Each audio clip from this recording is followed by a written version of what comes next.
I got this Birdhouse kit from Walmart. It was $5.75, and it has all the pieces to build your own birdhouse.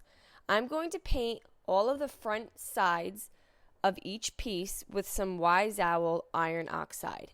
Now, I did give this 2 coats. I let it dry between each coat. And again, this came from Walmart for $5.75.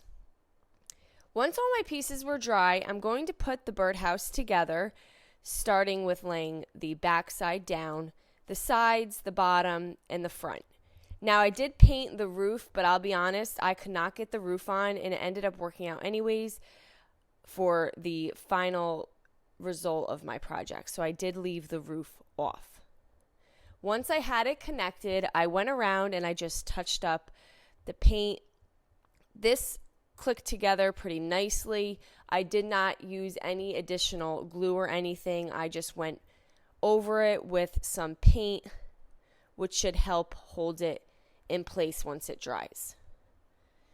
I'm going to be using this puffy paint, and you're basically just going to design the front and sides however you'd like. I'm going to go around the opening on the front of the birdhouse, and then I'm going to use the puffy paint on the areas where you connected the sides through.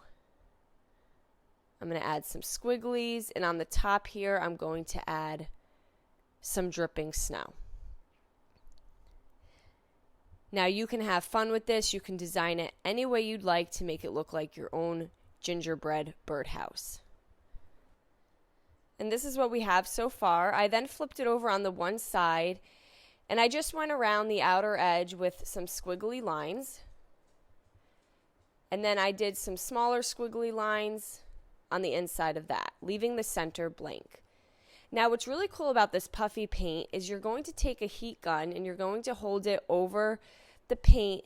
And as you hold it over, the paint is going to puff up. Now, this is kind of hard to see on video, but if you look at the top of the snow here, you could see it puffing up, and then it starts to look like icing and a little more realistic. It's very easy to work with. If you mess up in a spot, I did just wipe it off and then just touch it up with some paint. So again, once you place it, you're going to activate the puffiness with your heat gun. I have 2 snowflakes that I also painted in some iron oxide. And then I decorated those with the puffy paint as well. Now, you can certainly just use a paint marker if you do not have the puffy paint, but the puffy paint did give it some character.